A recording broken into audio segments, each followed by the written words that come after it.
Ayan mga kadada, hindi pa ako out ngayon. Saglitan na pagkain lang to. May ginawa akong pagkain nila, chicken tsaka cat food. Dinugasan ko na to. Nilagyan ko na rin yung tubigan nila, tapos yung water dispenser. Ayan, Oris boy, kain tayo. Ayan guys, mabilis ang pagkain lang to kasi naka-duty pa ako.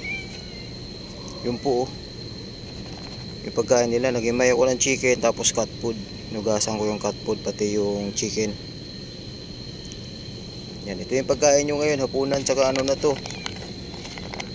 Hanggang almusal nyo na to bukas kasi marami to. Dito ka puti. Ayan, Oris boy. Dito puti Oris boy, dito ka. Dito ka. Ay, inagaw na ni ano, Cutie. Ay, Beauty. Diyan ka na, Beauty. Puti.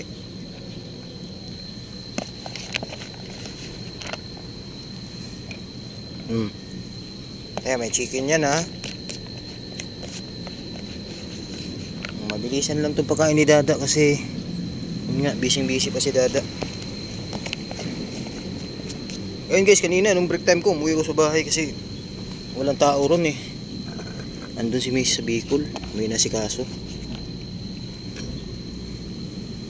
May Oris boy.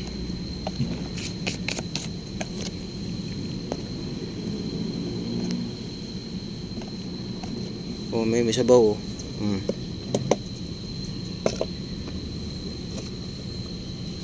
Dili kasi mukhang uulan eh. Ayos ka?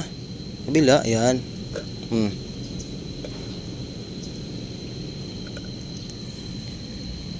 Yan, may bagong tubig yan, water dispenser nila. Busin ha. Busin mo yan, Cutie. Ay, Beauty. Puti, bilis.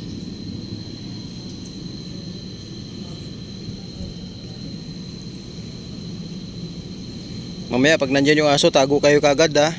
Puti. Si Beauty magaling na magtago yan. Si Orange boy,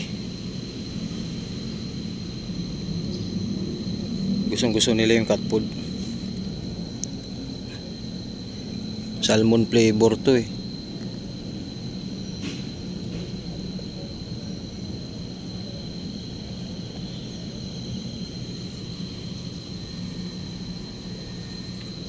Busin yan ha. Bilisan nyo kasi parang uulan. Ayan guys, ganda ng katawan ni Orange boy, puro buyag ang kinis at saka bilog na si Orange boy. Yan si Puti, hindi pa tatalab yung ano ni Puti guys kasi kababaksin lang ni Puti eh. Within 2 weeks pwede natin ano yan, kapon. Si Beauty wala na tayong problema kasi anti-rabies saka vaccine na yan, saka kapon na din. Ayan, salamat po sa mga Dada and friends natin, sa inyo lahat guys. Thank you po sa inyo. Kahit pa isa-isa natin na kapon, at least ano na po, nagagawa na po natin. Kahit pa paano safe na po sila at di nadadami kasi kawawa lang yung mga kuting eh, diba?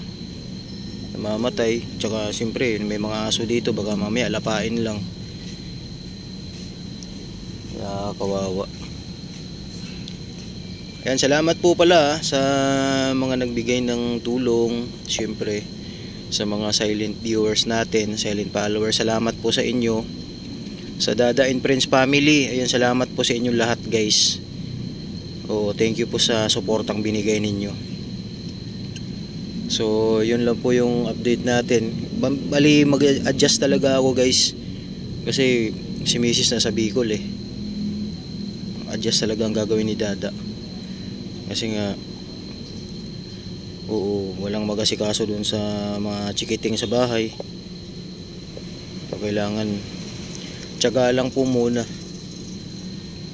kasi diba, kawawa naman kung hindi natin asikasuhin. Ayaw na ni Beauty, kasi puti na uubos niyan. Bilis Orange Boy, ubusin mo yan. So yan lang po ang update natin mga kadada. Ayan, thank you po sa inyo. At July 20 ngayon. Oo, July 20, 2024. Update na lang po tayo mamaya. Kasi ang out ko alas 6. At syempre monitor tayo dito mamaya kung anong status. At saka sa bahay din. Ayan, salamat po sa inyo.